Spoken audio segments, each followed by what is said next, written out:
Luke Cummings, Coach Lacrosse, changing up the suit tonight, maybe a little bit better luck, we don't know.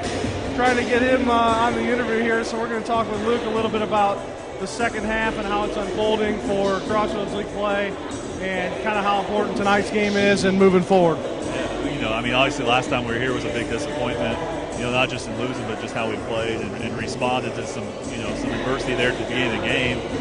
That was disappointing, but we practiced well. I think our guys really prepared well for tonight's game, and it's a game that we need to get to stay in Crossroads competition, help our seed going into the tournament. I think our guys are pretty focused. Talk just a little bit about maybe the Taylor's scoring. Talking about Coons, their inside game. How do we play them defensively, and then what's going to work for us offensively tonight? Yeah, Coons didn't have a great game against us last time. Peller really kind of took over and played really well. And they're a jump shooting team. You watch a lot of their games. They're a very good shooting team, but I think we want to force them to shoot jump shots and contest those shots. And last game against them, we gave up some lay-ins. We had some breakdowns defensively where they were really patient and we weren't disciplined enough. And we want to keep them out of the paint, make them take tougher shots. And we can't get bored with how they play. They are a disciplined team. They do a great job executing, and we can't get bored with it. We got to stick with what we want to do. Good luck tonight, Coach. Thanks a lot.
Check.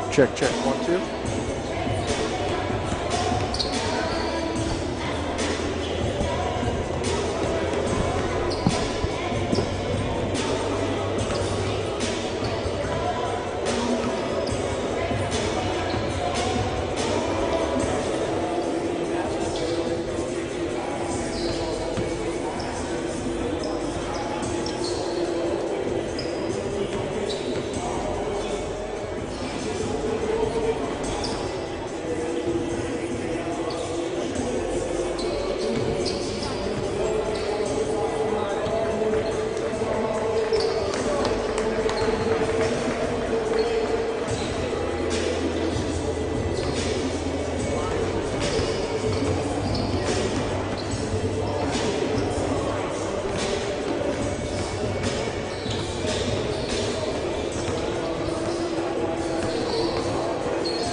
Check 1, 2. Hear me okay?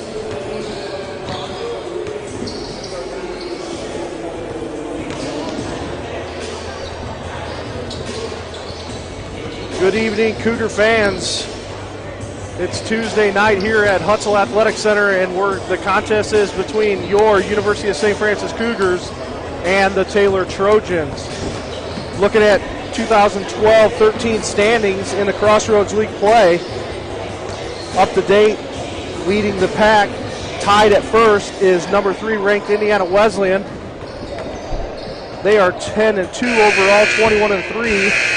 You have Bethel ranked 12, 10-2, 19-5. Grace College at 20, ranked 20th in the NAIA at 9-3, 17-6 overall. You have Taylor University coming in at 35.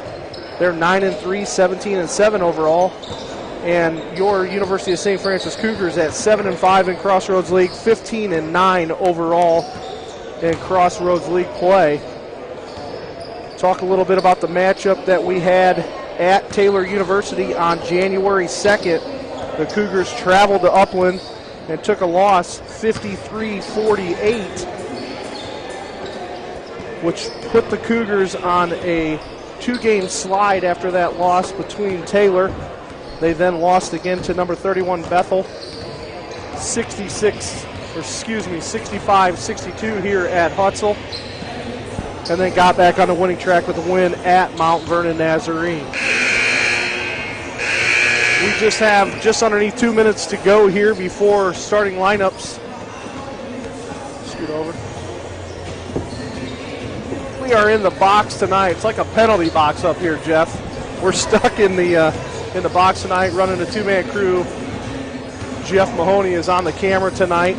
Also joining me in the booth is Kayla Drake, who's going to be running our scoreboard updates, hopefully some of our Twitter and Facebook updates as we get moving on through the game. Kayla Drake, a senior guard here for the women's team, who's on a great run as well, going into tomorrow night at Taylor.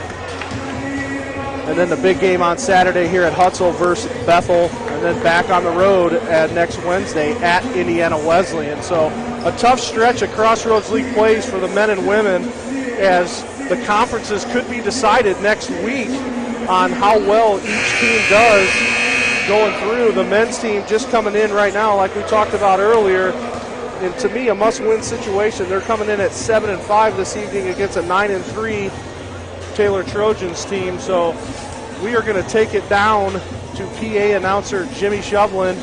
He's going to do pregame prayer and open up with the national anthem.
with the 2013 NAIA Dr. Leroy Walker Champions of Character Award for the Crossroads League.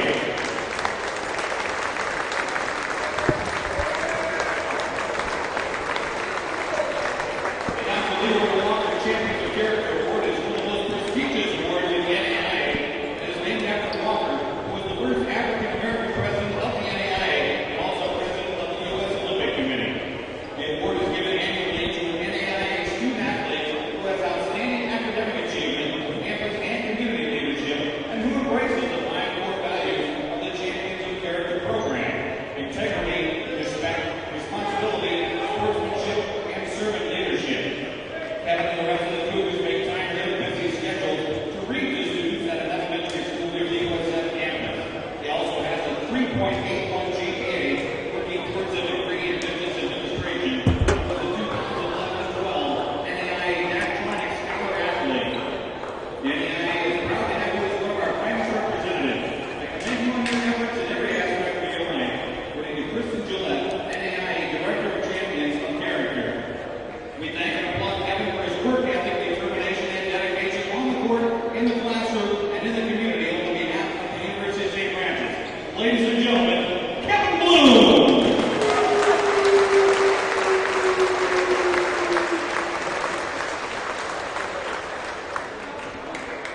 And now at this time, let's meet tonight's starting lineup. First for the visitors on the scoreboard, the Taylor University Trojans. Starting at guard is 6-foot junior, number 11, Ben Rachel. Starting at guard is 6-foot senior, number 15, Casey Coon. Starting at guard is 6-foot 2-inch senior, number 21, Tommy Pollard. Starting at forward is 6'7" junior, number 35, Joshua Conan. And starting at forward is 6'8" senior, number 41, Nate Casper. The Trojans coach with Paul Patterson.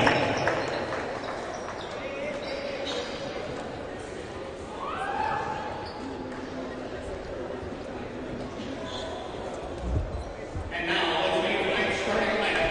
Your University of St. Francis Cougars.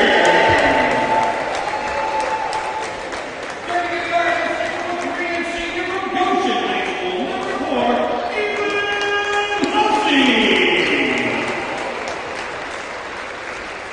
Starting at forward is 6'7" junior from Bishop Delaney High School, number 20, Scott Cone. Starting at guard is 6'3" and senior from East Nolan High School, number 30, Kevin Bloom. Starting at forward is 6'3" and sophomore from Merrillville High School, number 32, Josh Hogan. And starting at forward is 6'6" and senior from Snyder High School, number 44, Brad Sneary. Your University of St. Francis Cougars are coached by Mr. Chad Cross. There you have it. As the game's getting ready on their way here, the teams are announced. Looking at the starting lineup there for Taylor University, number 11, Ben Rachel, averaging 8.2 a game. Casey Coons, 16.5. Tommy Peller with 14.1 a game. Josh Rinconen at 3 points a game. And Nate Casper, the man in the middle, 6'8 senior, averaging 13.5 a game. For the Cougars, Ethan Hussey, 6'3 senior, averaging 7.3 a game. Josh Hogan with 9.7. Number 21, Scott Cohn, the 6'7 junior post player, averaging 20 points a game. Kevin Bloom, senior, 6'3, averaging 7.9. And Brad Sneary, here's the tip, ball's up, controlled by the Cougars. Josh Hogan to run the point this evening. Kicks it over to Hussey, swings it on the right side, right down into Scott, trying to go to work. Skip pass up top to Kevin Bloom as they swing it to the right side. Looking for Cone. Cone skip pass to Kevin Bloom, back up top to Josh Hogan for three. They got it. Josh Hogan with the big three-pointer right off the bat, starting to set the statement. And here comes Taylor. Skip pass along the wing. That's Coons open for three. Shots up, got it. Casey Coons matches Josh Hogan on the 3-ball attempts, and this game is all tied at 3. Hogan across half court. Down the left side. Lob pass into Brad Sneary. Gets his shoulder underneath. Good move. Shots up and no good. That was rebounded by Taylor's number 41, Nate Casper. Tommy Peller swings it across into Coons. Back to Peller. Gets it all the way down to Rachel. Rachel off the drive. He's guarded by Bloom. A lot of perimeter work right here. Peller over to Coons. Coons looking to drive. The matchup on him was Sneary. Gets it over to Rachel for 3. He got that one to go. So with 18:30 to go in the first half, Taylor up 6-3. Josh Hogan crosses half court, gets it to the left side over here to Ethan Hussey. Hussey drives baseline, pushes his way in, gets a shot, goes up, no good. Tipped in by, I believe, Josh Rincon, but they're going to credit that one to Ethan Hussey. Taylor bringing it across half court. That's Peller. Peller gets it over to Coons. High perimeter offense. Cougars still playing in a man. Coons up top, shoots a 3. Off, rebounded by number 35, Rinconen, excuse me. And that was kicked back out, reset the shot clock. Here comes Peller in the lane. Got it to go. 8-5 Taylor. Early on in the first half. Josh Hogan to cross half court. Sets up the offense. Pass down into Sneary. Sneary had it for a second, skipped it out to Hogan. Hogan over to Hussey, back into Cone. Wide open, Kevin Bloom for 3, got it. Cougars all square now at 8, 17-20 to go in the first half as Casey Coons drives past half court. Skip pass to Peller, which gets it over to Rachel. Rachel's guarded by Scott Cone. Back to Rachel, looking for Coons. Coons out here on the right wing. 3-ball attempt by Taylor, no good. Rebounded by, looks like Kevin Bloom, stripped it away from number 41, Nate Casper, and Bloom's going to try to take it. Nothing there, kicks it out. Scott Cone, good move in the thing. Nice, gives it up to Brad Sneary for the dunk. Great ball movement early by St. Francis, creating opportunities on the offensive side. Taylor still up, high perimeter offense, skip pass up top. Coons calling out the call. Gets it over to Peller. Peller looking, tries to get it in, tries to skip pass across the paint. Nothing there. Peller down to Rachel. Rachel in the corner, 3-ball, no good. Rebounded by Josh Hogan. Hogan pushing the ball, looking for a seam. Nothing there. Sneary working hard, get it back down into Sneary. Drop step, hook shot up, rattles, no good. And I believe the foul is going to be called on Brad Sneary. Little push in the back on number 35, Josh Rinconen. St. Francis's first foul of the game. Brad Sneary's going to check out, and we are going to see Kyle Sovine in the first 4 minutes of this game. Sovine, 6-man off the bench today. That's a shot by Coos for 3. And he got it to go. Taylor takes a 1-point lead, 11-10, 15:50 to go in the first half. Good ball movement by Taylor early on, creating a wide open 3-point attempts. Ball down into Sovine, looking to move, steps right into the defender, high off the glass, no good. Rebounded by Peller.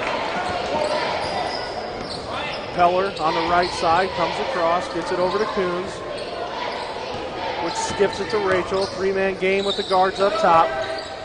Looking for an opening down low. Coons taking it into the elbow. Kicks it out to Peller. Peller guarded by Scott Cone. Skips it down into Coons. Turnover there. St. Francis, here comes Hussey. Right side looking for something. Got it. Coast to coast for Ethan Hussey as Hussey gets his 4th point of the game. 15 minutes to go. Cougars up 12-11. A back and forth battle here early on in this game. Coons, left side, outside the perimeter, guarded by Kevin Bloom. Peller, guarded by Sovine, takes it in the hole, no good. Ball tipped out by Hogan. Got to Casey Coons, and Taylor's number 11, Ben Rachel, hits his second three-pointer of the game. 14-28. Trojans up 14-12. Trojans and Cougars throwing some blows here early, going back and forth. Ball into Cone. Cone skips it out top over to Hogan. Hogan back to Hussey, looking for Sovine. Sovine down low, skips it out to Kevin Bloom. Deep three, just off the back of the iron, and that's rebounded by Taylor. Casey Coons nonchalantly takes it across half court as Taylor runs the offense. Coons drives a lane, up and under, no good. Rebounded, pushed out of bounds by Taylor's number 41, Nate Casper. There's going to be a foul on the play. 41, Nate Casper's going to pick up a foul, and we're going to hit our first media timeout at 13:51. Taylor Trojans 14, St. Francis 12. Well, right before the game started here, Athletic Director Mike McCaffrey gave Kevin Bloom an award. I'm going to tell you a little bit about it. Kevin Bloom is the 2013 NAI Dr. Leroy Walker Champions of Character Award for the Crossroads League.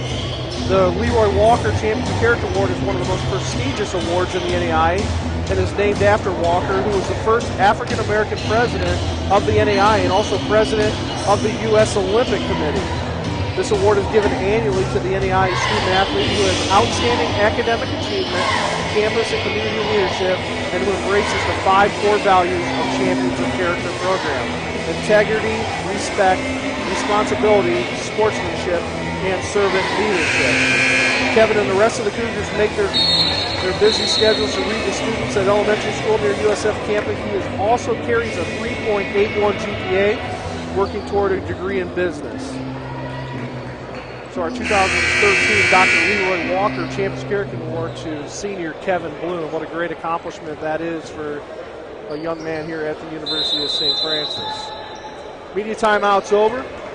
St. Francis with possession as Josh Hogan to get the ball over to Ethan Hussey. Hussey down into Cone, who skips it out to a wide open Kevin Bloom, and he hits a three-ball. So Kevin Bloom with 6 points, 2 3-balls in this contest early, trying to match Taylor on the outside of the perimeter there. Taylor sets the offense up, skips it over to Peller. Peller guarded by Hogan, steps out, gives it over to Rachel. Rachel gets it to Coons. Coons drives into the lane, and Scott Cone, I think, got a hand on that, and we're going to get a foul called on Taylor, and I think that's going to go on number 35. Tyler Waite. So Tyler Waite checking in, sophomore, 6'7" sophomore forward out of Pittsboro, Indiana. He played his high school basketball at Tri-West. 13 minutes to go in the first half, 15-14 Cougars. St. Francis offensive possession gets it over to an open Kevin Bloom. He drives to the paint, kicks it off to Kyle Sovine. Sovine fadeaway hook, got it. Nice touch by the lefty. Get that hook to go. And Sovine's on the board. That's Tommy Peller running across, gets it to Coons, back to Peller. Looking for an opening, nothing there. Coons guarded by Hogan. Now switch on the defense there, Kyle Sovine in. Gets the ball down to number 41, that's Nate Casper, and he's up and in. 17-16 St. Francis, 12:20 to go in the first half. Offensive skip pass over to Ethan Hussey as he goes baseline. Kind of pushed out of bounds, gets it to Kevin Bloom looking for an opening. There's Scott Cone, 15 feet, no good. As we've yet to get a point in the board there for Scott, playing good defense right now, just trying to get some offense rolling. Taylor running that high perimeter offense, gets it out to Coons, who's out by half court. Coons drives it in, gets it over to Rachel, Rachel to Peller. Peller drives it in the paint, gets a wide open Casper, and he goes up and in. Casper back-to-back buckets for Taylor, puts Taylor up 18-17. Hogan looking for an opening. Gets a pass over to Hussey. Hussey back to Hogan. Now we're going to get a push in the back on Casper. That's a big one there. That's Casper's second. That's big early, so you know that Casper has to come out of the game, no question. And they go to Ian Dutcher, 6'9" sophomore out of Elgin, Illinois. Played his high school ball at Westminster Christian. So Casper out early in this game. Seth Small to check in for the Cougars, running the point. Gets it into Scott Cone. Cone looking for something, finds Bloom. Bloom drives in the paint.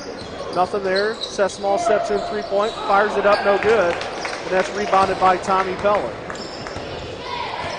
Peller gets it over to Coons. Coons running top of the offense here, right at the top of the key. Skips it over to Rachel. Rachel trying to look.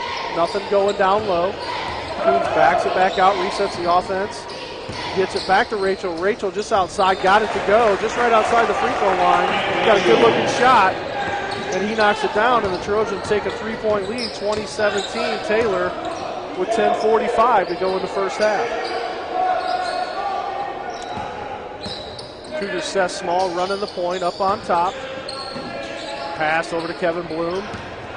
Back to Small, running a high perimeter offense. There's Scott Cone, turnaround jumper, got it. Need to get Scott going here early. Got a nice wide open looking jumper there. Got it to go. Cougars down 1, 20-19. Taylor almost running the same set every time. Almost looks like somewhat of a form of a dribble drive offense, looking to get it into the middle, create something for your post players, and that's a drive by Peller as that hits high off the glass and goes in. And here comes St. Francis. They like to push the tempo. Get it across half court quick. Small dribbles in, tries to penetrate, gets it to Bloom. Bloom lob pass into Scott. Scott going to call for a travel.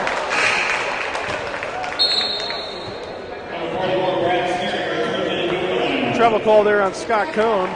Maybe one too many steps. I didn't see what happened there. I don't think Scott think he traveled, but refs are right there. They got to make the call. So checking in for Kyle Chauvin is going to be Brad Sneary, and he's going to go right to work on Ian Dutcher.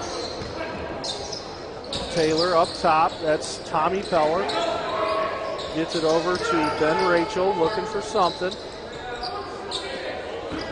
Same type of offense. There's Coons for a big three, way off. Hand in the face, no good. Rebounded by Scott Cone, who gets the ball to Seth Small, who loves to push the floor here. Scott Cone, good move. Feeds it off to Sneary. Sneary couldn't handle it. Tipped out of bounds by Taylor. 25 on the shot clock, 9:14 to go in the first half. Taylor up 22-19. Inbounds by Kevin Bloom. Gets it into Ethan Hussey. Hussey driving. Rachel had a hand on that. Cougars regain possession, get it back down to Sneary. He faces. Nothing there. Gets it out to Kevin Bloom. Bloom drives, and we're going to get a hand check call on number 33. That's Tyler Waite. Tyler's first foul. So Josh Hogan going to check back in the game for Ethan Hussey. He took a seat as Seth Small entered back in the game. Looks like Coach Lacrosse running about a 7-man show right now. Scott Cone, one-on-one. Up, wow, great putback there by Brad Sneary. There's a little bit of a hand in the face for Scott Cone, deflected the ball, and Brad caught it and put it down. 22-21 Trojans, 8:48 to go in the first half. That's Ben Rachel getting it to Tommy Peller. He gets it down to Dutcher. Dutcher kind of mishandles it, and it goes out of bounds. Last tip by Taylor, so St. Francis to get the offensive possession now. So turnover, Taylor puts it back, ball back into St. Francis's hands. 8:30 to go in the first half. Ball into Scott Cone, baseline. He's got it there. Gets it to Hogan. Hogan up and good. Little baby hook. And the Cougars take the lead again. A lot of lead changes thus far in this first half. Cougars got the 1-point advantage, 23-22. And that's Waite getting it over to Rachel. Rachel to Peller. Peller looking. Nothing there. Dutcher, a real physical presence down low for Taylor, and he's manning up with Kevin Bloom. And he goes to the hoop hard. That's Dutcher. He misses the layup. Possession remains Taylor. That was rebounded by Waite, who kicked it to Peller. Peller for three. Rim no good. Now we're going to have to get a foul there, I believe, on Kevin Bloom for holding. That's definitely the call. Timeout going to be called. Second media timeout of the first half. 7:48 remaining on the first half clock. 23-22 St. Francis. Looking at the recent Division II women's basketball coaches top 25. Get you an update here about teams in the Crossroad League. On the women's side, still with the number one ranking is Indiana Wesleyan, who received 11 votes for first place. Their record is 23-1, and that one loss came here at the Hutzel Athletic Center. Also in that is your University of St. Francis Cougars coming in at number 4. They're 22-2 on the year. Also around the league, Bethel, Indiana, ranked number 14. They're 19-5. And I believe that's going to tap out the Crossroads League play. I was looking for Taylor. I don't think Taylor's in here. So looking in, Huntington is receiving some votes. It looks like that's it for on the women's side Division II national rankings, which came out today at 5 o'clock. So the Cougars move up from 6 to 4, and 2 Crossroads League teams in the top 5 in the nation, representing the Crossroads League really well. And looking at the men's basketball side, the poll came out today as well. Looking in the Crossroads League, we got Wesleyan ranked number 4. Got Bethel ranked at 13. We got Grace at 17. And that's going to kind of get it out of our Crossroads League play. So St. Francis with possession. We're going to get a foul called, I believe, on number 54. Ian Dutcher.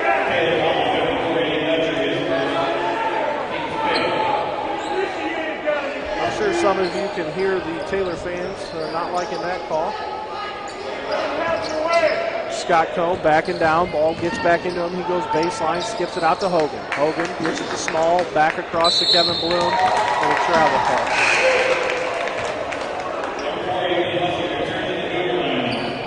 Coach lacrosse, Coach Cummings down on the sidelines, kind of getting their 2 cents in, letting them know what's going on the court. It's interesting to watch these two coaches go at it. Paul Patterson at Taylor University in his 34th season. So you know Coach Patterson's seen a lot of games over here at Hutzel and even in MCC going into Crossroads League play. 34 seasons. What a great accomplishment for Coach Patterson.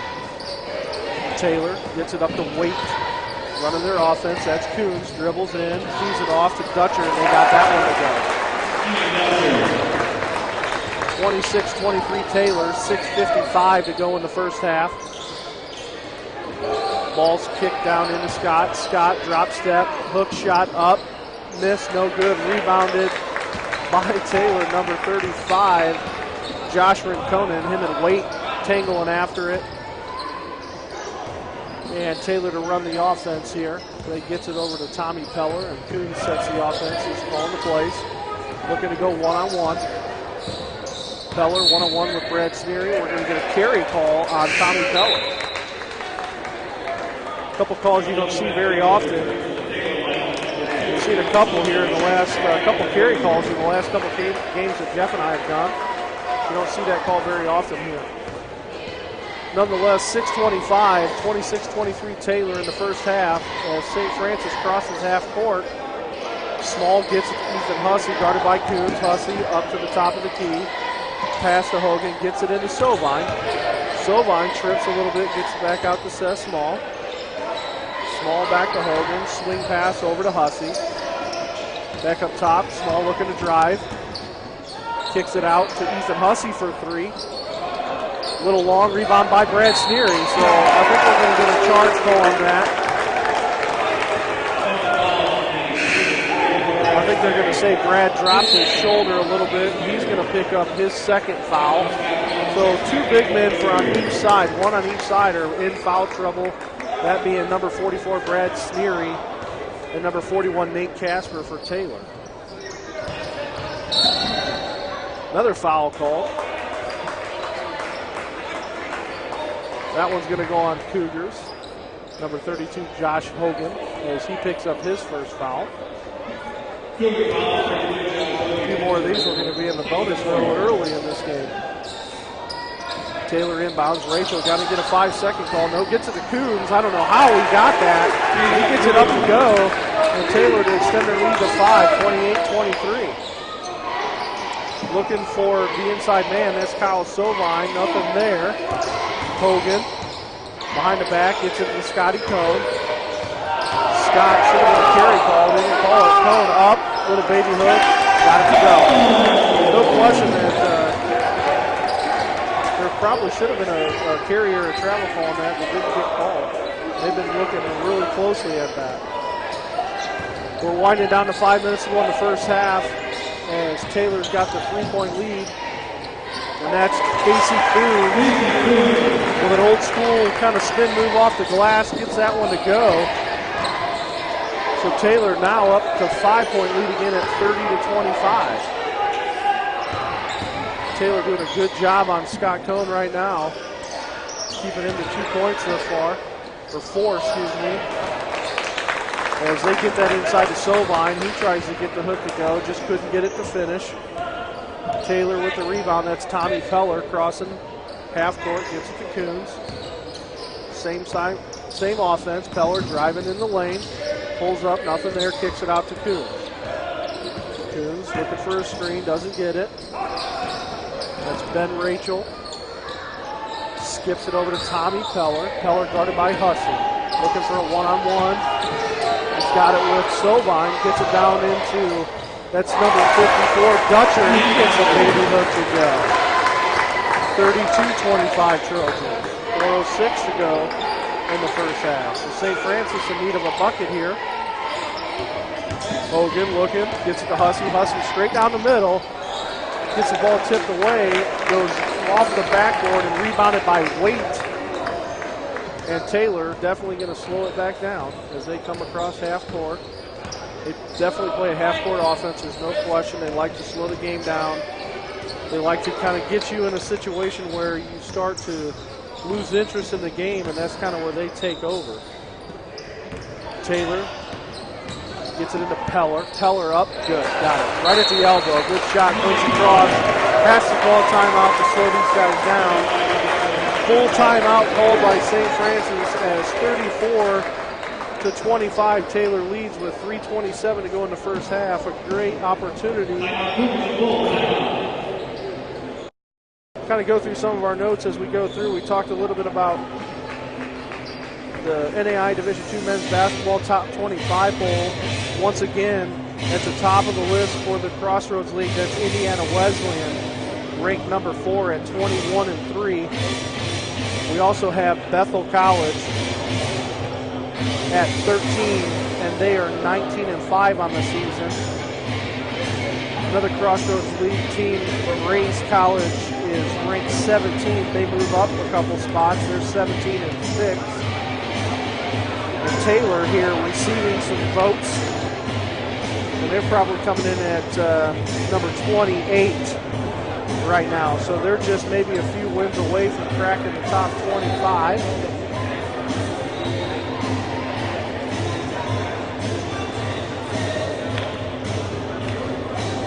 As this timeout winds down.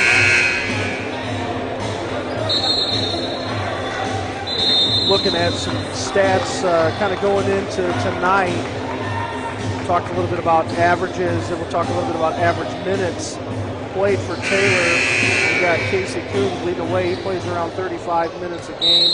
And Tommy Peller, who plays 33, and I'm not sure that Peller's seen the bench yet in this first half. So 3:23 to go in this first half, 34-25 Taylor. St. Francis offense possession. Hussey takes it to the hole, and he got it to go. Ethan Hussey with a good move, sticking with it. And Hussey's got 6 points, on this early night. That's Tommy Peller running, gets it to Rachel. Rachel to Coons. Coons looking for a hole, nothing there. Peller looking to take Sovine one-on-one. He backs it out. Coons from way downtown. That ball is off the back of the iron and pushed out of bounds by number 35, Joshua Conan. Seth Small looking for a foul on there. So St. Francis possession. Small on the left side here, gets it to the top of the key to Hussey. Hussey looking. Coons falls down trying to get the steal. Sovine back over to Kevin Bloom. Bloom to Scott looking for an opening, nothing there. Skip pass over to Seth Small, who forces it into Scott Cone. 9 on the shot clock. Hussey top, 7, 6, 5. Got 3, got 2. Hussey's going to have to force it, and he got it to hit the rim. And that's going to be pushed out of, oh wow, I thought that was pushed out by Taylor. We're going to say Kyle Sovine tipped it out of bounds. So 2:11 to go in the first half, 27 for the Cougars, 34 for Taylor. So they got the lead right now. And we're getting close to that 2-minute mark. 7-point advantage for Taylor. And Taylor going to go to the bench and bring in Ian Dutcher, number 54 for Casey Coons. So Taylor going to go a little big here. Going to go 2 guards instead of 3. Coons a rare opportunity to sit down and take a breather. Tommy Peller crosses half court, gets it over to Ben Rachel. Rachel to Waite, screen set. Peller off the screen, gets it over to Rachel. Rachel looking for something. Looks like Seth got an elbow there to maybe a Charlie horse off that screen. Peller, top of the key, gets it over to number 35. That's Rinconen. Rinconen one-on-one with Scott Cone. Trying to back him down, no good. 7 seconds, he forces it. Waite forces it, no good. Rebound by Kyle Sovine. And now the Cougars are looking to go in transition. This is where we're good. Sovine, Scotty Cone to kick it out to Kevin Bloom. Bloom back up to Seth, he resets the offense. Over to Hogan, Hogan back to Small, in lob pass in from Bloom to Cone. Cone looking for a breathing room, nothing there. He's going to have to force a shot, and he misses that. Sovine gets that rebound, puts it back up, and he got the bucket to go. Great job by Kyle Sovine, the freshman, to stick with it as he gets a nice rebound put back in, and he's going to go to the line for a three-point play. We got 1:15 on the clock, 34-29 Taylor.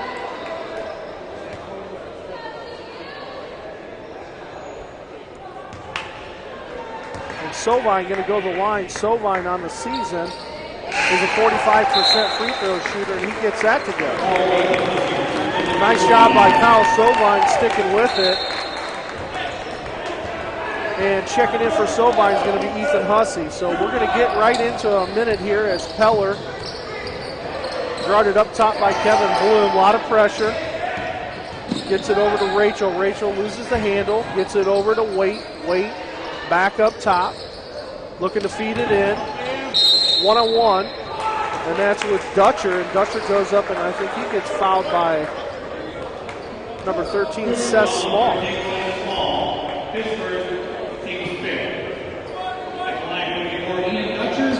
Dutcher going to the line. Dutcher 54% free throw shooter on the season. He's 18 of 33. 34-30. Taylor.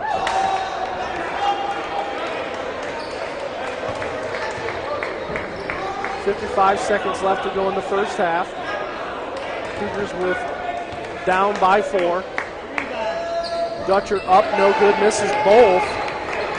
And rebounded by Ethan Hussey. So we're trying to get a score here, cut this lead going into halftime. Seth Small running the point. Gets it to Hussey. Down to Scott, one-on-one. Scott looking for some room. Fadeaway jumper, no way. Rebounded by Waite. Not sure what Scott saw in that. Plenty of time on the shot clock there was. Now we got about 1 second differential between the shot clock and the game clock. Maybe not even that. Waite at the top, running the point. Not much of a point. Handles the ball well, gets it over to Rachel. Rachel looking, guarded by Small. Small really up on him defending.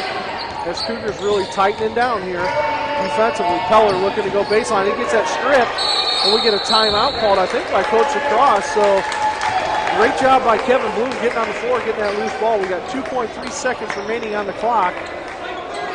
Coach Lacrosse going to try to draw one up here. 34-30 Taylor. Pretty even scoring across the board for both teams right now. I believe leading all scores is number 11, Ben Rachel for Taylor. He's got 8. For St. Francis, we have a couple in at 6. Ethan Hussey's got 6. Kevin Bloom's got 6. Both of them, I believe, 2 for 2 from beyond the arc.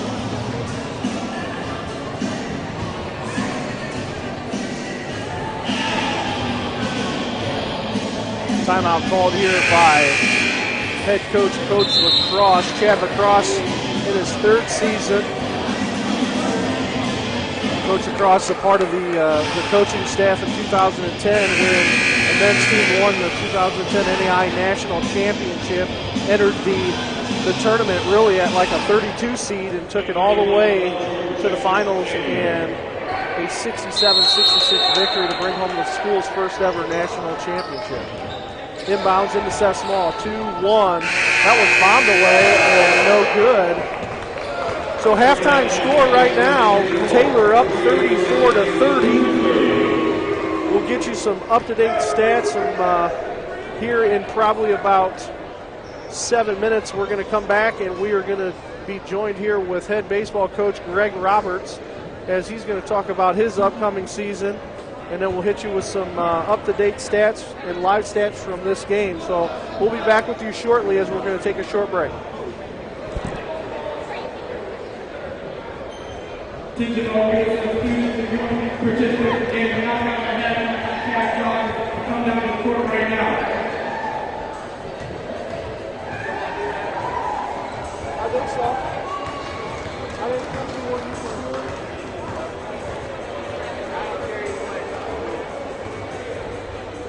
We got to get out of here.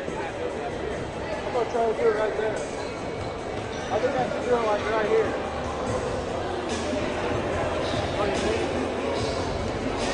I think.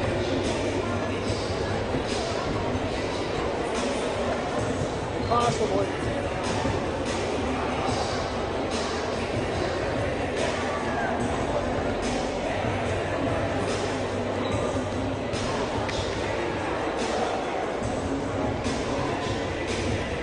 Or we can move you up here for a minute, and then Caleb can step out and do that. Easier.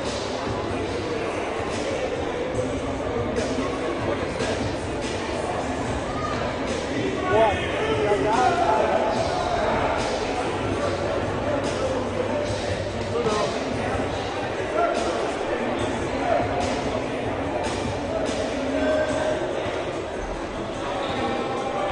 Going like 10 minutes or so. Time to clock.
pushing buttons. No, it's already set up.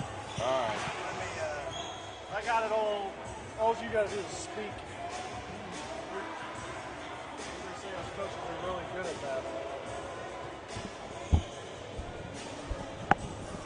The question is, do we say anything? Just say something in there. Test.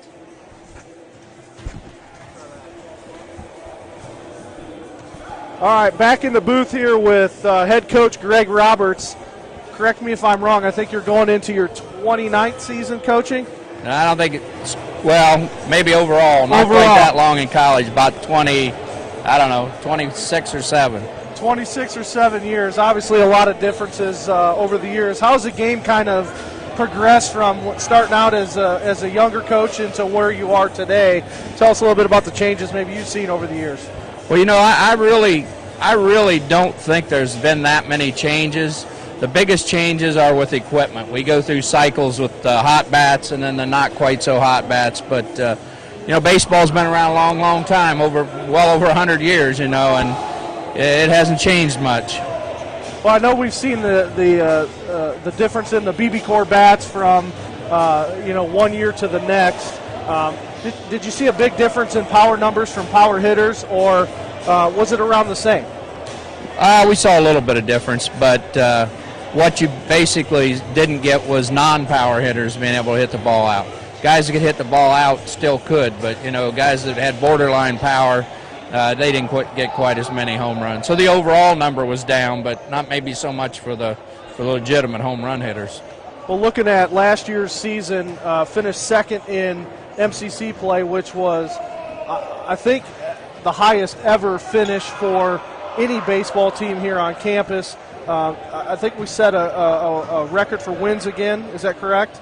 And so tell me a little bit about last year's team and kind of take us into this 2013 squad that we got starting here in a couple weeks. All right. Well, yeah, we did have a nice regular season last year and did finish second, although I don't want to short the 09 team. They finished second as well.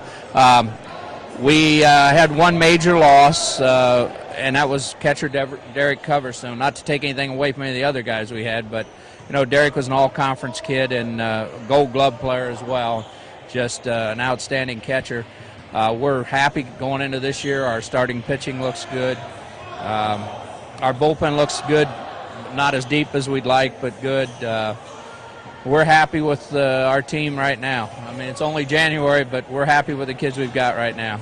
And we talked, and those that don't follow, baseball here on campus, we have a young man by Wesley Hunsucker who threw in our number one position last year, and now we've went out and kind of got him another person to go along, another guy in the staff that can really bring it. Let's talk about Mr. McKay and what he's bringing to the table for you this year. Well, yeah, Kyle throws the ball hard. He's got good stuff. We look for him to be right at the top of the rotation. He and Wesley are 1 and 1A. Yeah. So, we're optimistic. If his command's good, he'll be very good. Of course, that's kind of true with any pitcher. And we're happy with the rest of our rotation with Rydell and Pulver, too. Yeah, no question. A lot of the times we talk about offensive numbers and kind of what needs to happen. How are we looking, maybe 1 through 9 with your DH? How are you looking offensively this year? Well, I think it may be hard to replace some of Cover's power numbers, RBIs and home runs, but I think 1 through 9 we may be a little better. I think we may have a hit for a little better average as a team than we did last year. We may be a little more athletic, a little faster, from top to bottom through the lineup than what we've been. And this is a conversation that Greg and I have a lot is about playing more games. And in the past, I was fortunate enough to be an alumni of this university, and we never had the opportunity to play the full 56 games. And I know there were some years that we never did, but the philosophies came in when you signed in as full-time head coach. Let's play a lot of games. So we know you're going to fill the schedule out. So tell us a little bit about early on and what you're trying to do to maybe get the guys ready for Crossroads League play. Well, the big thing we're trying to do is play good competition early and get a feel for what everybody brings to the table, what they can do for us. Our schedule's solid again early. We're going to Martin Methodist 2 weeks from Friday to open up there, then out to College of the Ozarks, back to Missouri Baptist for a weekend, and then a week in Florida before we open up here in the Crossroads League. Yeah, pretty good stuff. Obviously as a player here, we opened up in Florida, so the opportunity for these athletes to get to go out and play early, to get 10 or 12 games in before you actually go to Florida, brings them a little more advantage to the Midwestern teams for us to be able to get some of those games in. And then when you go to Florida, you're not opening up against a 20-0 team, a 20-1. And I know years ago we'd open up with Embry-Riddle, who would clean our clocks pretty much every year. So, I think from what you've done for us, at least from an alumni standpoint, to kind of bring the team to where it is, it's much appreciated. I know the alumni talk about just the jobs that we've done and just improving the program, and we really appreciate what you're doing out there, Greg. Well, thanks. I appreciate it. That's head coach Greg Roberts here with the baseball program, and we appreciate him coming up into the booth and talking to us a little bit about baseball and getting us underway in a couple weeks here. Sorry, Jeff, I think I shut us off. There we go.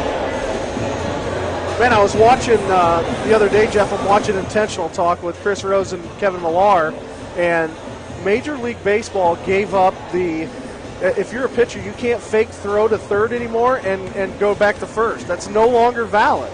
So the fake to third, throw to first is no longer in service. So another rule change made by Major League Baseball, which I was blown away by that. I mean, I've been doing that since I was about 1. It seems like you watch all those great pitchers do that. So it's interesting to see how that goes on. If that's obviously going to be considered a balk as we move forward.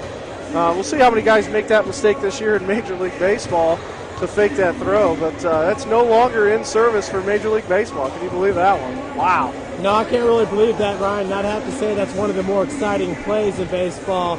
Some of the pitchers they've made that one of their arts. I believe lefties are usually a little bit better. Oh, yeah. Yeah, definitely an advantage. And another thing is, the stealing home. I'm not sure if they're going to keep that you're able to steal home, but 2 very exciting plays in baseball, and you'd hate to see it be taken out. Yeah, no question. Well, we got about 3 minutes to go here as halftime winds down. We'll talk a little bit about halftime stats. Talk a little bit about Taylor here. With 34 points on the board, leading away is Casey Coons with 10. Ben Rachel with 8. Tommy Peller with 6. Ian Dutcher's got 6. And Nate Casper with 4. For St. Francis, even scoring here as they got 30 on the board. And we got 6 from Kevin Bloom, 6 from Ethan Hussey. We have 5 from Josh Hogan, 4 from Scott Cohn, 4 from Brad Sneary. And we also got 5 from Kyle Sovine. So only Coach Lacrosse going 7 deep in the first half with Sovine and Small off the bench. And the only one not to score is Seth Small, who will be running the point. Looking at the rebound battle. Pretty even match. Taylor had 15 at halftime, 4 offensive, 11 defensive. St. Francis with 13, 4 offensive and 9 defensive. Look at the turnover battle. 3 turnovers for Taylor, 2 for St. Francis. Look at the turnover points off of turnovers. Taylor only had 2 and St. Francis only have 2. So really evenly matched. Looking at numbers in the paint, the big story there, Taylor with 14, St. Francis with 18. So coach sticking with the game plan of getting the ball inside. Second chance points, Taylor with 7, St. Francis with 6. And the bench scoring tonight, pretty even. Taylor has 6 points off the bench, and St. Francis has 5. So your halftime score, 34-30. Really kind of an identical team tonight between the two that we have. Nobody really, and we talk about Taylor kind of slows their game down. They really force the half-court offense. I don't want to say they try to lull you to sleep a little bit, but they do. I mean, they want you to play their game, and a lot of schools fall into that. Ryan, I think it's very impressive, and we saw it last year when they came into the hut, especially with Casey Coons. But the ability to make those shots from the field, the 15-foot jumpers, 17 footers. I mean, you're going to get those open looks throughout the course of the game, and they take advantage of them. I'm very impressed with their consistency from the field. Yeah, no question, Jeff. We're winding down here, about 30 seconds to go. We're going to take it back on the court here shortly for the second half. Taylor Trojans up 34-30 over our Cougars. We'll be right back in about 10 seconds.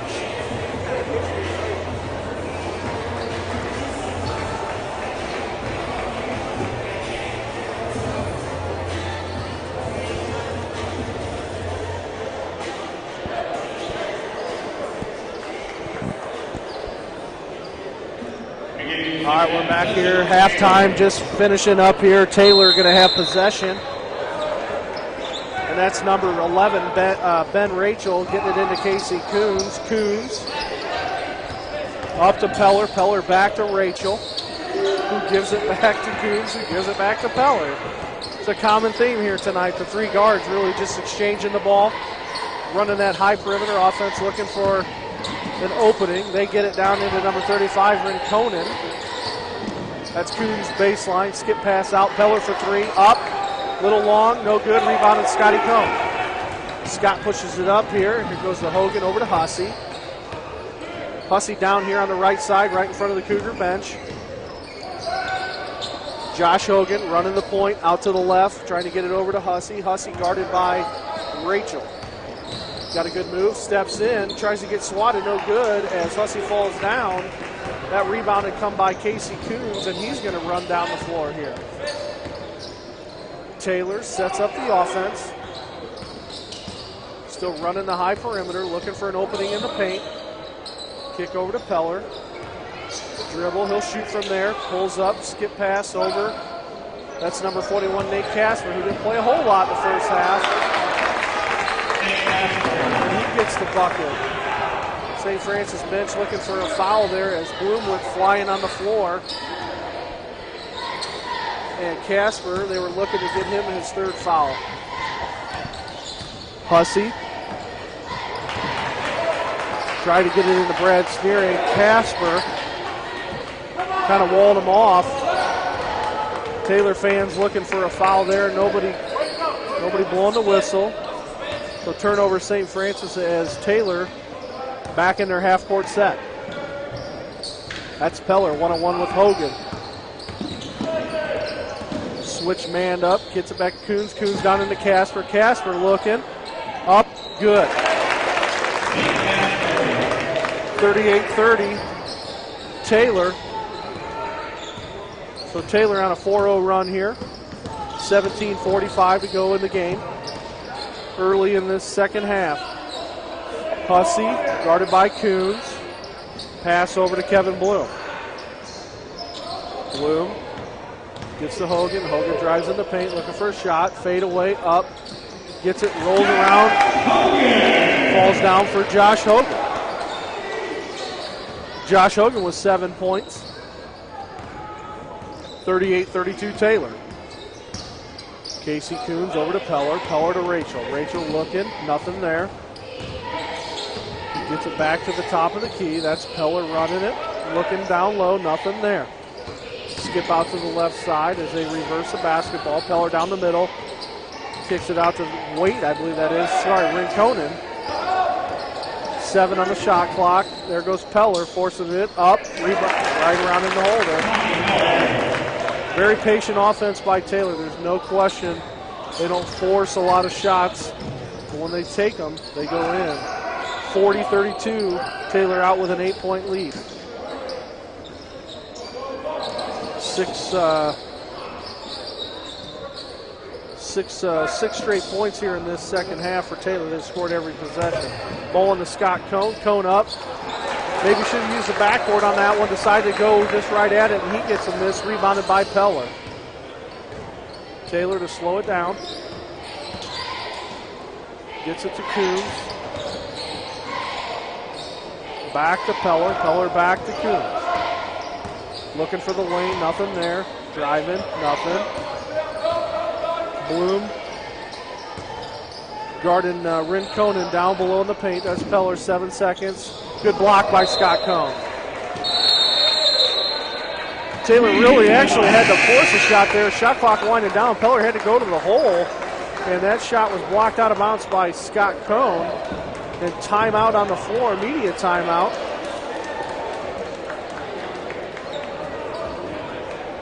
Both teams going to the bench, full timeout here. Take a seat, talk it over here. St. Francis needing to stop and a score here. 5 seconds on the shot clock we got.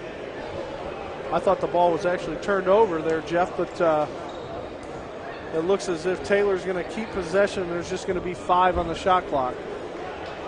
Taylor up 40-32, an 8-point lead with 15:54 to go in the second half.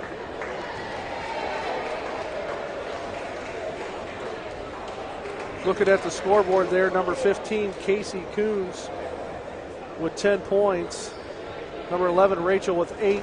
Number 21, Tommy Peller's got 8.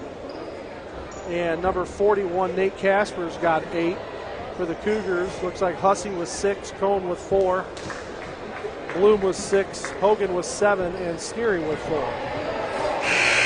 So Taylor doing a good job on Scott Cohn right now, keeping him to just 4 points. I think for the Cougars to really push it, Scott's going to have to put some balls in the bucket here. He's going to have to get going. That's Rachel on the inbounds. 5 on the shot clock, looking to get it in. Gets in the Peller, wide open. He gets it up, no good. Rebounded by Hussey, and St. Francis looking to run. Left side is Hussey.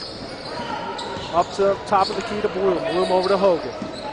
Looking for, right there is wide open Brad Sneary, as his ball, I think, is rejected by Rinconen. Brad's got to get that ball and go straight up. And he kind of held it a little bit, got the shot blocked, gave the defense an opportunity to recover. So St. Francis, lob pass from out of bounds in, 19 on the shot clock. Hogan, right wing, looking for Cohn. Got it in there. Cohn one-on-one with Rinconen. Up, got it. That's what's got to happen, folks, for St. Francis to be successful. Scott Cohn's going to have to touch the ball on every possession. 40-34, Taylor. Rachel dribbles to the right side, gets it to Peller. Still high perimeter offense, looking to drive the lane. No opening yet. Rachel guarded by Bloom, off a screen by Casper. Coons driving, 8 seconds. Shoots a kind of an awful 1-footer, and a collision there between Scott and Hogan, but St. Francis to keep it. Hogan running the floor, baseline goes up. Goes Brad Sneary, hard up and got it. Brad Sneary goes up strong and gets that bucket to go, and there's going to be a foul on number 35, Josh Rinconen. So Sneary going to go to the line shooting for the 3-point play, and Sneary done a great job from the line this year, a 45% free throw shooter this year. A little long off the back of the iron, 40-36 Taylor, 14:36 to go in the ball game. Peller looking to run the offense, dribbles to the other side, hands it off to Coons. Coons looking. Nothing in the paint. Gives it back to Rachel. They're going to play that perimeter game. Look for an open three-pointer. Nothing there. Top of the key. Look for the paint. Nothing. Gets it over to Peller. Peller looking one-on-one with Scott Cohn. Pulls up, gets it blocked by Scott, and a rebound by Scotty Cohn. And here comes St. Francis in transition. Bloom running across. Hogan into Cohn. Cohn up. Got the shot long. No good. Good effort by Scott as he tips it away. Gets his own rebound. Gives it to Hussey. And Coons trying to get a steal. Timeout called by Kevin Bloom. Good job by Kevin Bloom as tough defense by Casey Coons gets the ball to fumble around and forces Kevin Bloom to call a timeout to regain possession. 13:52 to go in this ball game, 40-36. Big game the other night, Jeff. IU Michigan State at Assembly Hall. Coaches for Cancer's Week. All the coaches are wearing tennis shoes. Interesting, Tom Crean in a pair of wind pants in that game. I was talking to Coach Across a little bit about that at dinner, and he was like, yeah, I noticed that. I couldn't believe that he had wind pants on, but he kind of takes care of what he wants to. Yeah, it looked a little awkward when him and Izzo went to shake hands, after a big hug. They're at center court, and he has the windbreaker on, and Coach Izzo, of course, in a suit. No question. So IU, a little casual night for them, as Crean was rocking out the Adidas pants. So, but a big victory for IU as they stay on top of Michigan State in the rankings. So another Big Ten win for IU. Bloom for three, up, no good. And that's going to be tipped out of bounds by Casper. And he's upset with the call, thinking that Sovine pushed him a little bit. And Kyle Sovine checking in. And Sovine checked in for Sneary. 40-36 Taylor. St. Francis with the ball. Into Scott Cohn. Got to get the touch. Looking. Sovine right outside. A little long on the shot. That's touch. They're going to give the call on Ethan Hussey. Little body, I believe they're going to get on Hussey. And Hussey's going to pick up his first foul. 13:30 to go in the ball game. 40-36 Taylor. Casey Coons running the offense, looking to get the ball into Casper. Nothing there. Swings it to Peller. Peller to Coons. Coons dribble between the legs, in the lane, gets it off to Rinconen. Should have been a travel, nothing there. Coons gets up to three, no good, but falls right in the hands of Nate Casper. He gets the easy two, so 42-36. Great effort by Kevin Bloom trying to get a hand. He might have tipped that ball in the air to deflect it as it was short on the three-point attempt, and St. Francis in the offense. Bloom gets it to Scott. Scott goes to work. Baby hook, no good. Rattling around and just couldn't get it to go. And that ball was tipped out of bounds, I believe, by Josh Hogan. So Taylor to have the offensive possession, and Hogan steps out and Seth Small steps in. 12:47. 42-36, Taylor. That's Casey Coons on the right side. Left-hand dribble, gets it over to Peller. Peller looking in the paint. Rinconen and Bloom. They're going to body up. Jump hook, no good. Rebound by Casper. Right place, right time. Peller for three, got it. That's one guy you cannot leave open. Tommy Peller on the season shooting 46% from three-point land. And I believe he's got three of them tonight. And that's Seth Small on the offensive shot, no good. So now, no problem for Taylor to step across and run the shot clock out on every possession. They've got the lead, 45-36. Peller, guarded by Hussey, skips it into Casper. Casper, a complete mismatch down below. Nick Casper, 6'8", was being guarded by number 13, Seth Small, at 5'8". A whole foot difference.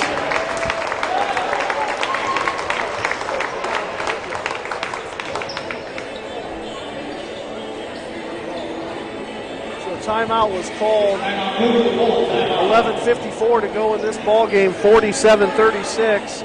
Taylor up by 11. And St. Francis is going to have to do something defensively to get some stops in the next couple possessions to claw back in this. There's no question that defense has been the strong point, but they do not have an answer for Taylor's offense tonight, as they are getting Tommy Peller and Casey Coons some really good looks from behind the arc. And I believe Coons, let me look at his first half, Peller, I think he was perfect from three-point range.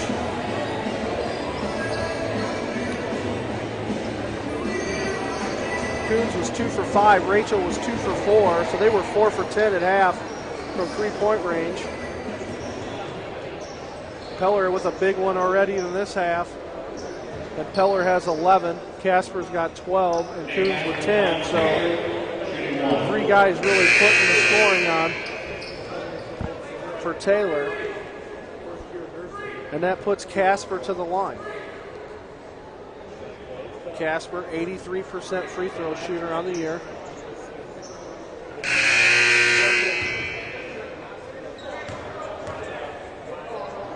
attempt is up, and he got that one to go. 48-36, Taylor. Seth Small running the point. Gets it over to Ethan Hussey. Hussey looking for Scott. Nothing there. Gets it, skip pass. Seth Small looking for Sovine. Now we're going to get a foul, I believe, on Rinconen. That's his third. Rinconen trying to guard Scott Cone. Gets a push in the back. 35 on the shot clock. Hussey with the inbounds pass from Bloom. In low. Gets it to go up. Got it. Bucket's going to count, and they're going to call the foul, I believe, on Tommy Peller. A blocking call. That's Peller's second, so they get that one to go. So Hussey goes to the line to complete the three-point play. Hussey's 69% on the year from the free throw line. His shot is up, rattles in and out, no good. Cougars struggling tonight from the free throw line, needing every single bucket we can get. Cougars down 10, 48-38 with 11:20 to go in this ball game. Peller, wide open lane. Gets it into Casper. Casper looking to work. He gets it off. He got tipped away by Kevin Bloom. They're going to call a foul on Bloom, saying he got a little bit too much. That's Bloom's second foul. I'm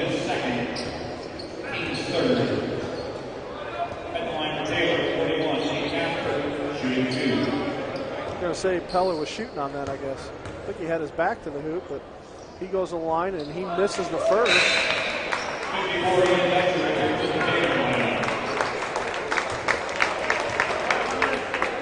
So Nate Casper, averaging 29 minutes a game, 13 points a game. Makes the second one, an 81% free throw shooter, 1 of 2 there. 49-38 Taylor. Seth Small gets it to Hussey. Switch down low. Scott switching with Sovine, trying to get it in there. And Rachel blocks that pass by Kevin Bloom. A little frustrating setting in on St. Francis' side here as nothing's going their way. You have to find it right here. Gonna dig deep. Inbounds into Small. Small back to Cone. Like I said, he's got to touch the ball. Gets it out to Hussey. Into Scott. Scott's got to go to work. Blocked by Ian Dutcher. That doesn't happen very often, but Scott Cone was blocked on that play. And Peller looking to drive. Gets it over to Rachel. Rachel for three, up, no good. And that's got to be a foul on Dutcher. Wow, they called that on Hussey. Wow. 32, John Chogan returns to the Cougar line. That foul called on Ethan Hussey. I thought Dutcher had one arm pushing him off. They saw it different from the floor. So Taylor with possession gets it to Coons. Coons top of the key, gets it over to Tommy Peller. Peller looking. Screen comes in by Dutcher. Gets it to Casper. Casper outside the free throw line. No good. Rebound by Kyle Sovine. And pushing it to St. Francis. Seth Small looking to go. Gets it in the lane. Going to get a foul there, I believe, on number 15, Coons, as he was holding his mouth. I think he got a shoulder or something to the mouth there. And Coons wearing the mask. And the Bill Lambier mask is what I call that, the anti-break-your-nose mask that Bill Lambier wore for a long time. Casey Coons has got it on. Small makes the first one. Seth 82% from the free throw line this year. We have 10:20 to go in the ball game. Cougars down by 10, 49-39. Small, second attempt, good. Cougars cut it to 9. Bring the full court press. St. Francis manned up. Hogan on Peller. Keeping the press. Bloom hard. Reach in there by no call. Bloom. Now there's the foul. Bloom's third. Coach Lacrosse only playing 7 guys tonight. Not another blue shirt has came off as they're going 7 deep, and Hussey going to try to check in. Too late. Peller guarded by Hogan. 1-on-1. Spin up, gets it 2. Good block by Brad Sneary. And the second one in the, I thought that might have been the third one. Unofficially, So Dutcher sticks with the shot as he gets fouled by number 44, by Kevin Bloom. Wow, that changes the game a little bit here. So Bloom picks up his 4th foul. They're going to have to get him out. So checking in for Bloom, Hussey, and number 35, Rinconen for Taylor. Checking in for Casper. 49-40 Taylor. 9:57 to go. 1 shot remaining from the free throw line for Dutcher. 54% free throw shooter. He makes the second one. So Taylor extends her lead back to 10. Small. Gets it to Hussey. Got to get it in the cone. Gets it in the cone. 1-on-1. Skip pass. Hogan for 3. No good. Rebounded by Dutcher as the Cougars bail out to get back on defense. Coons, left side, dribbles to the top of the key. Gets it to Tommy Peller. Peller to Casey Coons. Coons looking. Gives it up to Rachel. Rachel back over to Peller. Common theme tonight. Peller, 1-on-1 with Scott Cohn flipping in the hole. Good to go. 52-40. Josh Hogan all the way and got it to go. And that looks like Ben Rachel got hurt on the play by trying to block the shot. And I'm not sure if he's cramping or if he's got a knee injury. Looks like a cramp. So I think he went into cramp, which is a good sign. He's not injured. So he's going to check out, and Tyler Waite's going to check in for him. As he's going to get down, they're going to stretch his cramp out in his leg. Hogan going to go to the line to go the three-point play. Hogan 71% from the line. Taylor goes back to the bench, and they bring in Casper. Casper for Rinconen. So now they got the bigs in down low. Hogan. Up. Free throw is good. 52-41 Taylor. 9:18 to go in the ballgame. Buzzer sound. Checking out is number 54, Ian Dutcher. He's going to take a seat. And looks like Rinconen is going to check back in, so a quick breather for Rinconen.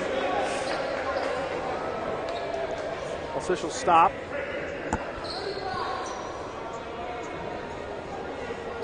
I think they were going to look at the check-in, who got checked in, who didn't get checked in. Discussing it with head coach Paul Patterson. So it's got to put Dutcher back on the court. So number 35, Rinconen, cannot check in yet. Got to wait for another whistle. St. Francis, full court press. Waite gets the inbounds. They give it back to Peller. Peller guarded by Hogan, and they still stay in the man. Tight man by St. Francis trying to create turnovers. Peller gets to Waite. Waite. Wow, they're going to call that on Ethan Hussey. Coach Across has no idea what the call was on there, but that one goes on Hussey. So I believe this is the first time I've ever seen Cougars in foul trouble this early or this deep. Usually maybe one guy, but multiple guys right now in foul trouble. Coons at the line, free throw up, rattles, no good. That's a big miss by Casey Coons. He's a 75% free throw shooter. You don't see that happen very often. So an opportunity for St. Francis to cut the lead. Hussey gets it to Scotty Cohn. Scotty Cohn on the outside, hands it back off to Hussey. Back into the hands of Cohn. They're looking to double team. Gets it to Hussey. Hussey back to Scott. Double team down on Scott again. Going to get a push in the back. I think that's going to be on Tommy Peller. No, 41 Casper. That's got to be his third, right? Yes, that's his third. So now some big men in trouble, no question. 8:38 to go in the ball game. 52-43. Inbounds to small lob pass, weak lob pass into Cone, and that's tipped out of bounds. That can't happen. We have to get a little bit more on our passes. We're just really errant, a little bit sloppy at times right now. Got to clean it up. Ethan Hussey, top of the key. Gets it to Seth. Seth back over to Hogan. Skip pass, wide open three for Hussey. Rattles no good. Great job by Josh Hogan, and he's going to pick up a foul.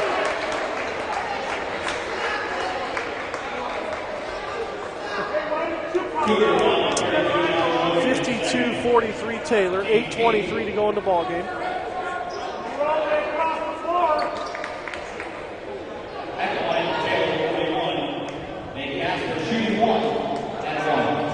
That's going to put Nate Casper to the line, who we talked about him all night, the big man for Taylor. Casper shooting 83% on the year from the line. He makes the first one to extend the lead to 10 for Taylor. Second attempt is up and rattles, no good. Rebound by Brad Sneary. So Cougars pushing it across. We're coming in the 8-minute mark of the ball game. Taylor up 10. Cougars need to score on this possession. Hussey dribbling, nothing there. Gets it to Small. Small going in, nothing. Keeps going. Him and Coons going at it. Small versus Coons. Lob pass into Scott Cone. Baseline, looking for it, nothing there.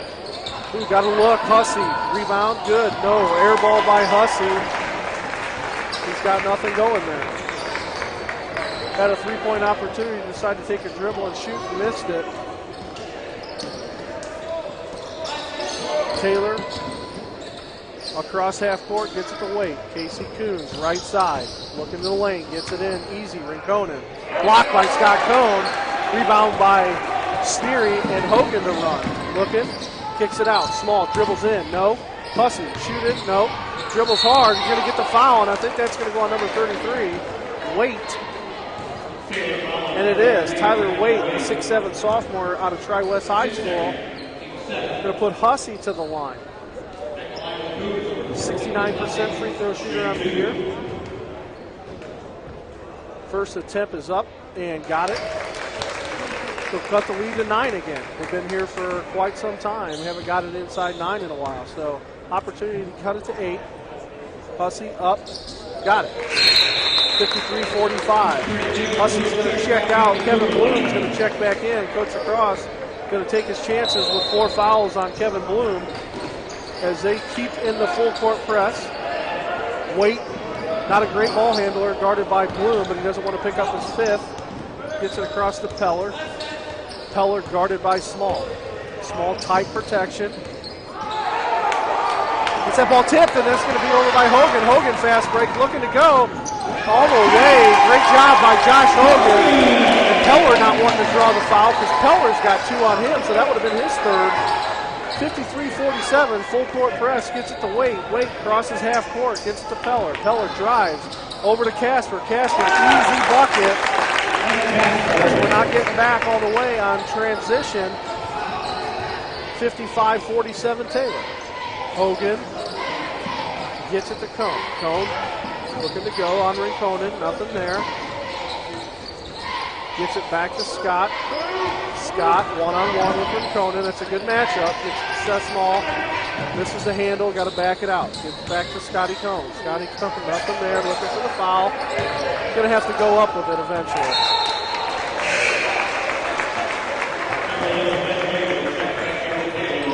.6:11 to go in the game, 55-47. St. Francis, 6 seconds on the shot clock as they keep possession. It was knocked out by Taylor into Cone. Cone from 15, no good. I could tell from that coming out of his hands, just not enough legs in this shot. 6 minutes to go in the ball game, 55-47. Peller gets it over to Rachel. Rachel checks back in for Taylor. Had a cramp earlier, came out. Looks to be all good, so he's going to come back in. Casey Coons running the point right now. Ooh, pickpocket by Josh Hogan. We need the layup, but he's going to throw it down. Hogan, no doubter, was thinking about that as soon as he got the pocket picked. He throws it down, 55-49. Cougars putting the press on, and that's going to cause Paul Patterson and Taylor to call the timeout. If that doesn't get you going, I don't know what's going to get this Cougar team to go, as Little reaction out of the hooligans. What's going on with those guys tonight over there, Jeff? We got the Noble up there. He's fired up. Student section not really bringing it this evening. We got to get those guys going. Look at them sit down over there. You got to get fired up when the dunk happens, no question. 5:31 to go in the ball game. 55-49 Taylor. Timeout was called here by Taylor, full timeout. They're going to calm the guys down, get control back in the game. St. Francis looking to get stopped, stay in the full court press, create turnovers, and get the ball to go in the bucket here. Still got to get the ball, I believe, into Scott Cohn's hand to create some more offense. There's no question.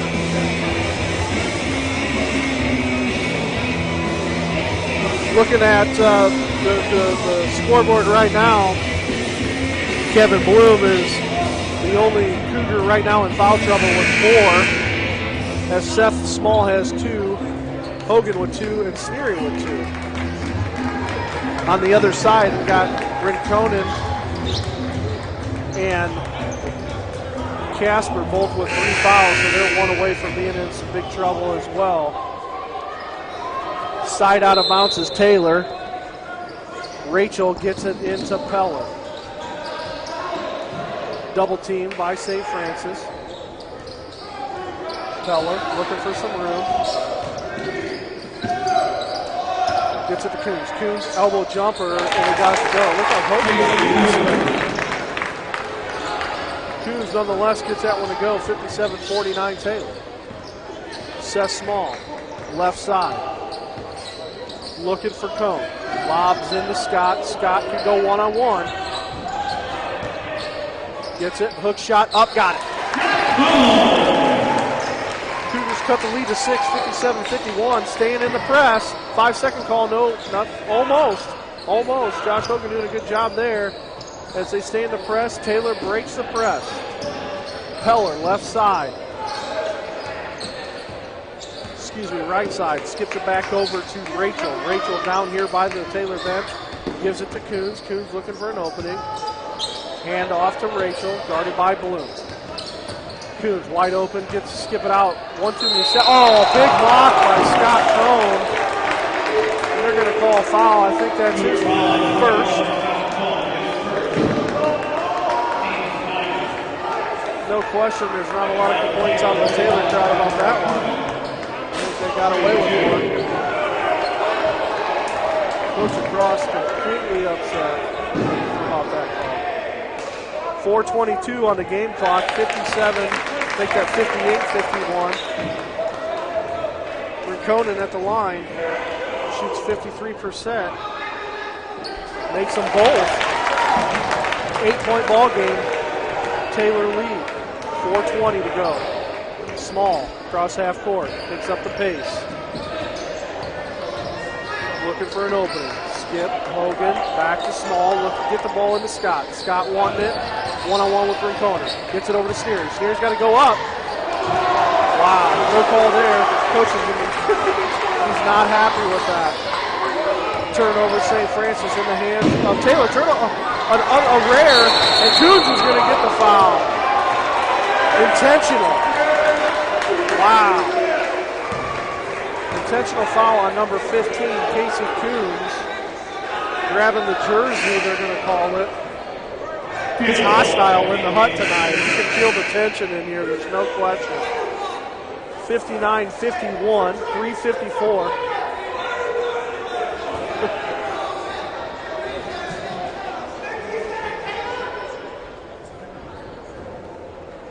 So Hogan going to go to the line shooting the intentional foul.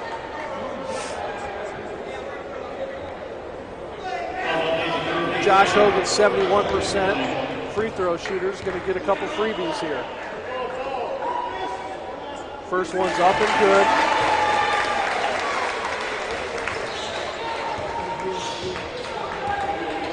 Second attempt, up, got it. Huge. Now, side out of bounds for St. Francis. Big possession.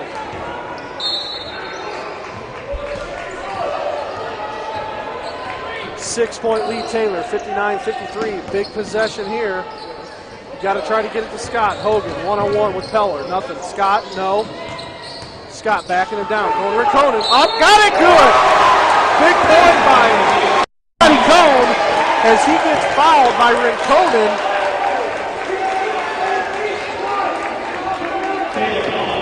59-55. Cougars clawing back. 4-point lead by Taylor. Timeout. Official time. 35. Rinconen has 5. So they got to get 35 out, right?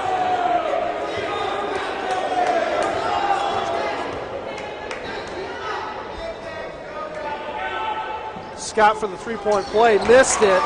Rebound Casper, timeout. Looks like Coons maybe have some blood. Yep, got blood on the wrist. They're taping it right away. He is not coming out of the game, there's no question.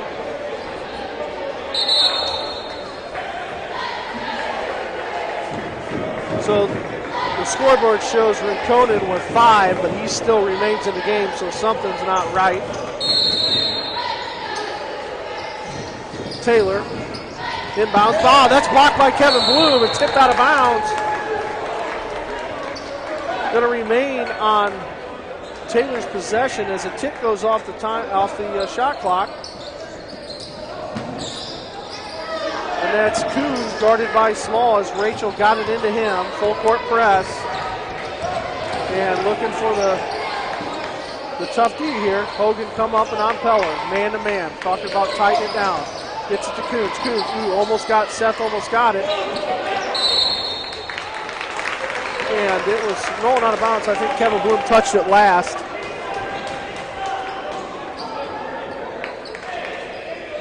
So Taylor going to keep possession with 14 on the shot clock, 3:18 on the game clock. Rachel to inbounds, guarded by Kevin Bloom. Rachel looking, got it into Tommy Peller. Peller, 12 on the shot clock. Way out, looking to go one-on-one. He's going to shoot a 3. Got it! Peller's been clutch tonight, no question. He gets the 3. 62-55 Taylor, and we're just underneath 3 minutes in this game. Hogan back to Small. Looking in, get it into Scott. Lob, one-on-one on Rinconen. Got to get it. Up, rebound by Cone. Goes up again. No foul called on Casper, and the crowd going nuts. And Taylor gets it. No foul call. Coons versus Small right now. Double team. Gets it in. I think we got a timeout called on Taylor bench. No question. 2:33 to go in the game. 7-point ball game. This has been a back and forth battle, even though Taylor's had the lead the whole second half. And the building's getting higher and higher, there's no question. Cougars really putting the clamps down defensively.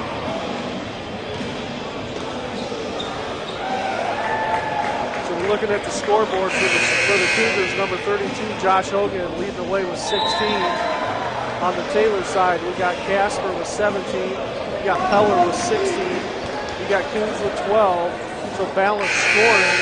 We got Scotty Cone with 10. Needs Scott to get a touch, I think, the rest of the way out, no question. Rachel looking, guarded, tip by Sneary, kept by Casper. Casper trying to run it, gets it back out to Coons. 2:23. They do a good job of killing the clock, and Taylor's doing a good job of it right now. Peller looking, no, gets to Casper. Casper 6 on the shot clock. 5, 4, 3. They have to shoot it, 2, 1. Errant shot, way off, no good. Rebound by Scott Cone. Small, pushing it, looking for Bloom. Bloom, right side. Rachel guarding him. Gets it into Scott. Scott's going to have to go to work. No, skips it out. Here we go, over to Hogan. Hogan for 3. In and out. That was in and out. No question. Rebounded by Tommy Peller and Taylor. The Cougars going to have to do something here. Rinconen up to Coons. They're going to back it out. 1:44 in the game clock. Coons, left side. Handoff. Gets it to Rachel. Nothing there. Back to Coons. Guarded by Hogan. Backing it out. Plenty of time here. Minute 30. Got to cut the gap. Got to get a stop. Heller looking for it. Looking for it. No. Rinconen, 15-footer. Got it! Wow. The bank is open, no question, for Rinconen, as I thought it was going to be wide. It went in. Seth Small going hard. 35 on the shot clock, and Seth Small's taking it to the hole.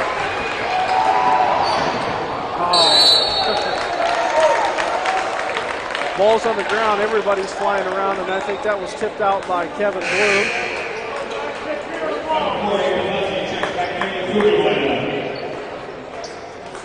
64-55, Taylor, 105 to go in the ball game. 28 seconds on the shot clock as number 11, Ben Rachel, to inbounds for Taylor. St. Francis trying to get some turnovers here. Time is definitely an issue. We're running out of it right now. We're going to have to cut the lead here. Big plays are going to have to happen. I think it's going to have to come from behind the perimeter, no question. So inbound, Taylor, Rachel looking for Coons. Nothing there. Into Rinconen. I don't know how that got in there. It did. Keller, triple team. Gets it over to Rachel.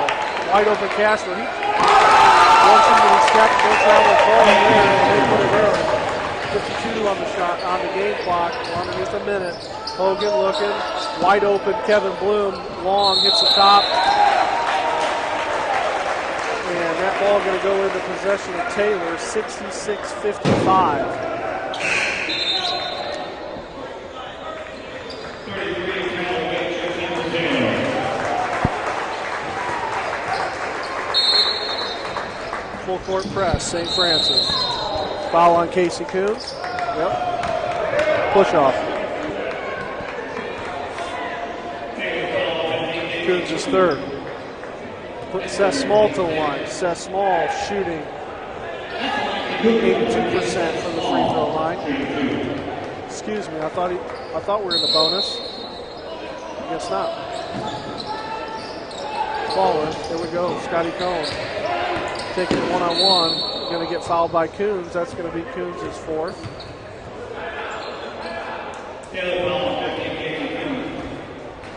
Timeout on the floor called by St. Francis. Full timeout. 66-55 Taylor, 42.6 seconds to go in the game. And St. Francis looking to get the shooters in, and they're going to go to the bench and get Jordan Hahn and Spencer Comer. Going to check in for the bigs.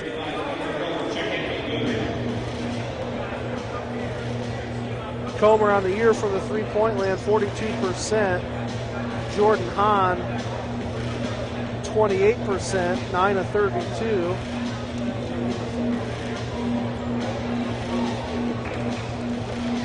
Looking at Taylor's scoring right now, Casper leading the way with 19. Keller with 16, Coons with 12. Rachel with 8.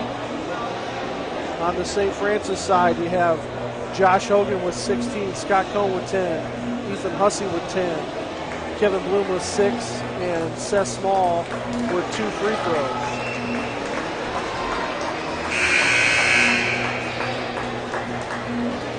.6 seconds. Scott Cohn's at the line.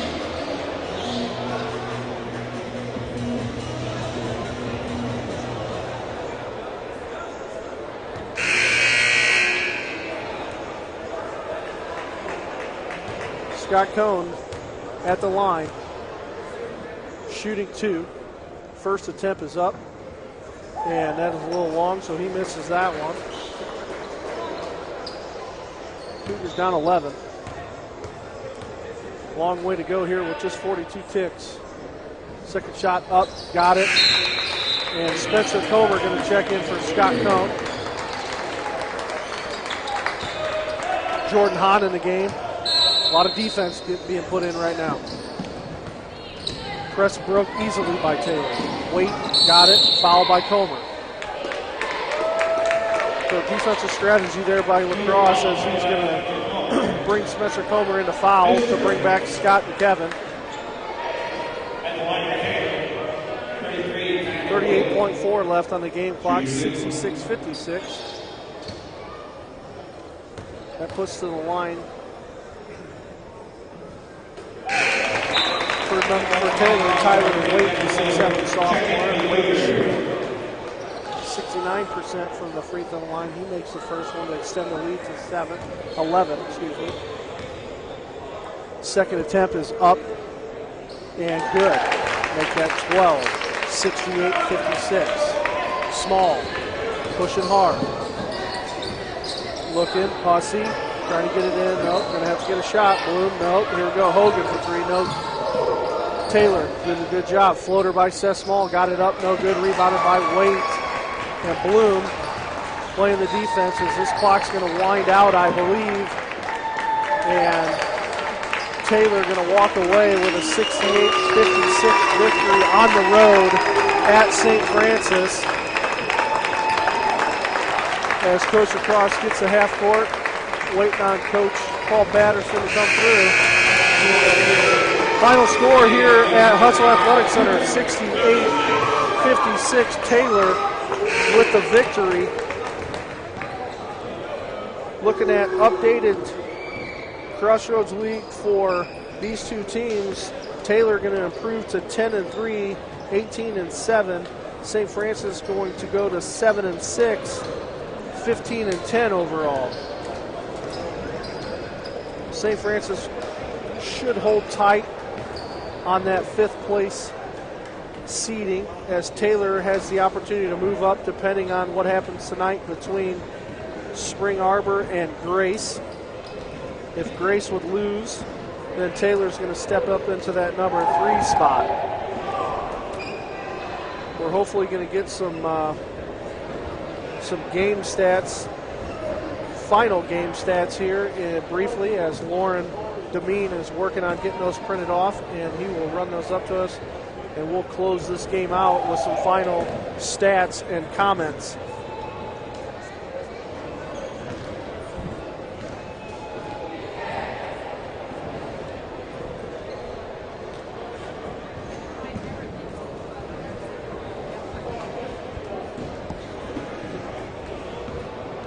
Pull up some live stats here.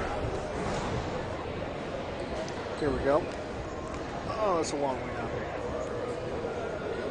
For Taylor on the evening, shooting 51, almost 52% from field goal range as the Cougars shoot 38% tonight. Taylor 27 of 52 and the Cougars 22 of 57.